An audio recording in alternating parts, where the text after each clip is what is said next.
Hello नमस्कार दोस्तों। हमने उस दिन बात की थी उपमा अलंकार की और आज बात करेंगे रूपक अलंकार की। रूपक अलंकार। आज हम रूपक अलंकार की बात करते हैं जो हमारी परीक्षा की दृष्टि से आना अनिवार्य है। जैसे इसका उदाहरण समझते हैं परिभाषा क्या है। जहाँ उपमेय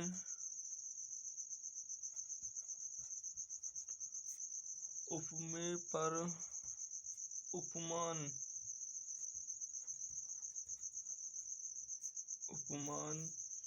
का भेद रहित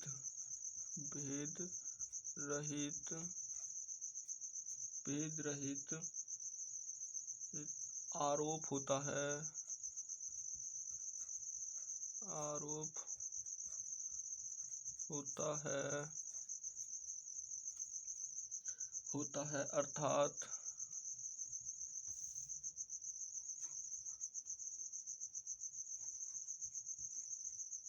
जहाँ उपमेय और उपमान में कोई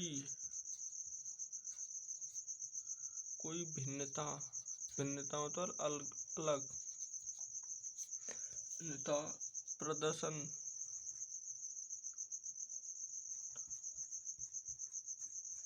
प्रदर्शित ना की जाए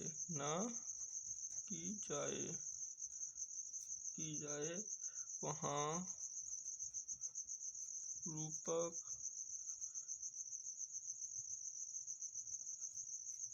अलंकार होता है।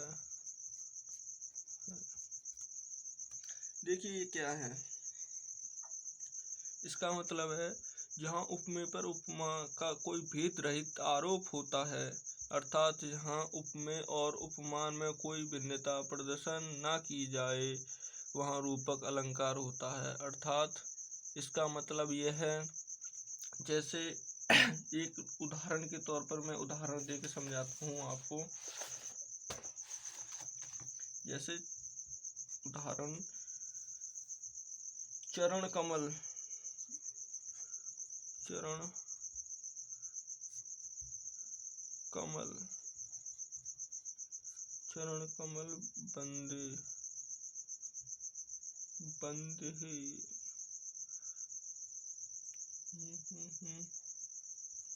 बंदे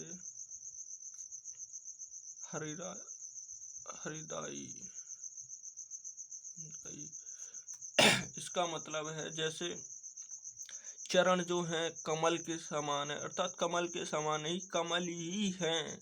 जैसे किसी बात पर जबरदस्ती थोप देना, जैसे कहें ये जो चरण है ये कमल के समान नहीं कमल ही हैं।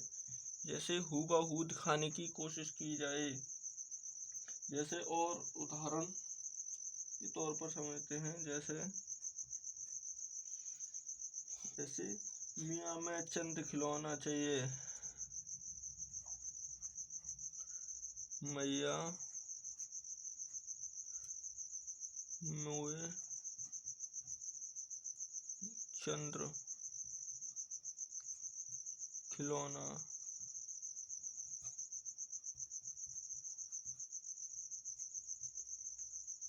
लयो। यहाँ श्री कृष्ण जी अपनी मैया से कह रहे हैं मैया मुझे चंद्र ही खिलौना चाहिए, मतलब चंद्रमा जैसा नहीं चंद्रमा ही खिलौना चाहिए। इसका मतलब है यह है उदाहरण के तौर पर। और इसके उदाहरण समझते हैं जो हमारे लिए शायद इन्हीं उदाहरणों में से कोई उदाहरण मिल जाए या आप भी रूपक अलंकार आए तो इन्हीं उदाहरणों में से लिख देना। जैसे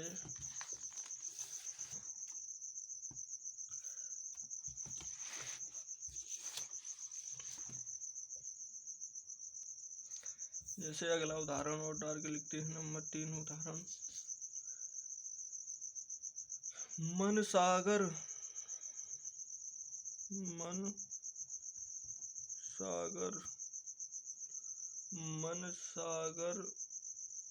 योजक चिन्ह लगेगा।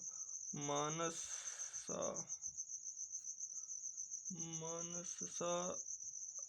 अरे लहरी बूढ़ो बूढ़े बड़े अनेकन। एक और लिखते हैं, जैसे बहुत इम्पोर्टेंट माना जाता है, इसको तो आप याद रखते हैं, शायद आपको याद भी हो। पायो जी मैंने राम रतन धन पायो। इसका ये कहना चाहते हैं, पायो जी मैंने राम रतन धन, यानी राम का ही धन प्राप्त कर लिया, राम पा लिए है, अर्थात मैंने धन प्राप्त कर लिया है। जैसे ये है। और अगला अब बात करते हैं उत्प्रेक्षा अलंकार की। कौन सा? उत्प्रेक्षा अलंकार। नंबर 3 उत्प्रेक्षा अलंकार।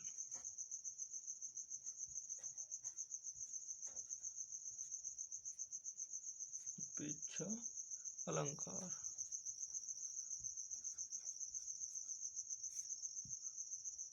इसकी परिभाषा समझते हैं। इसकी परिभाषा है, जहाँ नीचे लिखते हैं, जहाँ उपमेय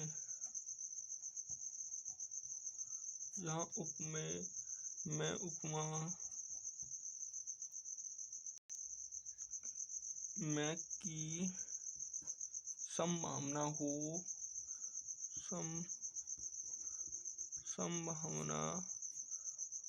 संभावना की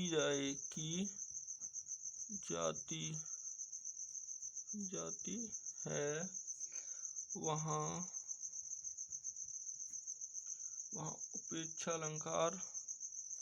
उत्प्रेक्षा अलंकार अलंकार होता है। जैसे इसके उदाहरण समझते हैं। इसको समझने के लिए एक छोटी सी ट्रिक और है। देखिए इसमें ट्रिक क्या है, कोष्टक बना के लिखेंगे बिल्कुल। जैसे यहाँ पर इसके उदाहरणों में जहाँ उदाहरण होंगे उसमें क्या क्या मिलेगा आपको पहचान करने के लिए। जनु मनु जानो लेकिन वरन परंतु किंतु जनहूँ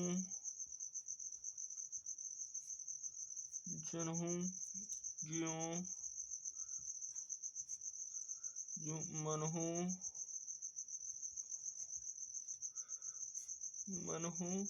कहाँ।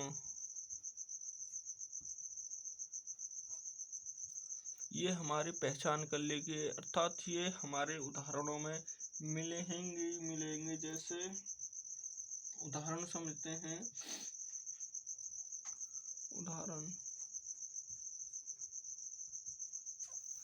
उदाहरण सोहत ओढ़े पीत पीत पटु श्याम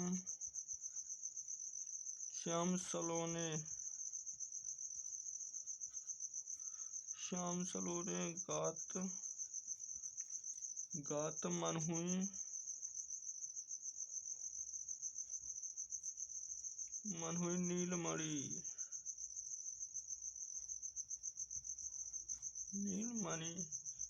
नीलमणि शैल पर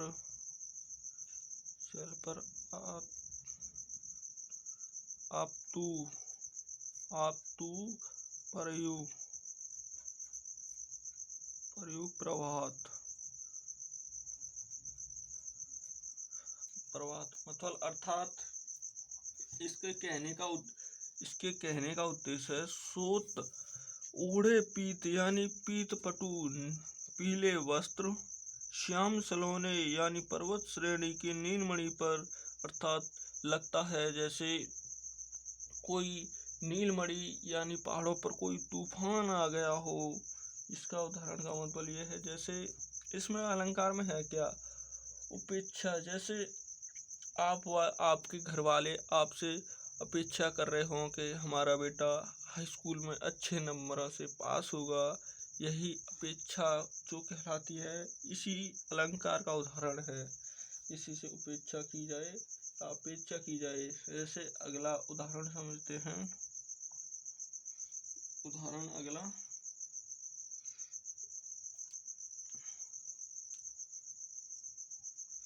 जैसे फूलों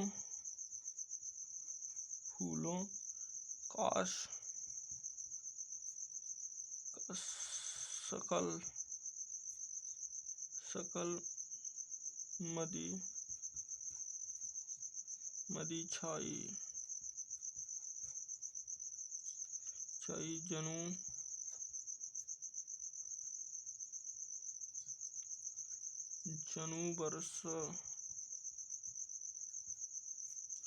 जनु वर्षा ऋतु प्रगट बुवाई।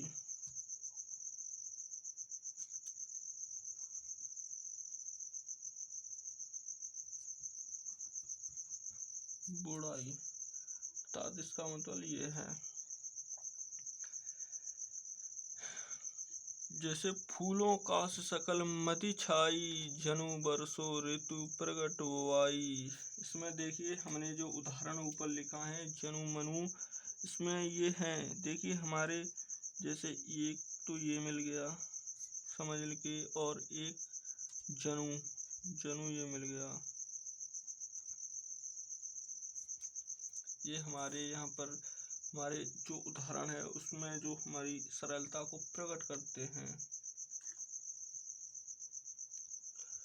हमारी परीक्षा में तो इन्हीं उदाहरणों में, इन्हीं अलंकारों में से कोई एक अलंकार आएगा, जिससे अब हमारे लिए आगे की परीक्षा के लिए हम अगली क्लास करेंगे, जो हमारी परीक्षा के लिए महत्वपूर्ण होगी। अगर आपको वीडियो अच्छी लगती है तो चैनल को सब्सक्राइब करना ना भूलें और अपने दोस्तों को शेयर कर दें, इससे उनका भी कुछ लाभ हो। धन्यवाद दोस्तों।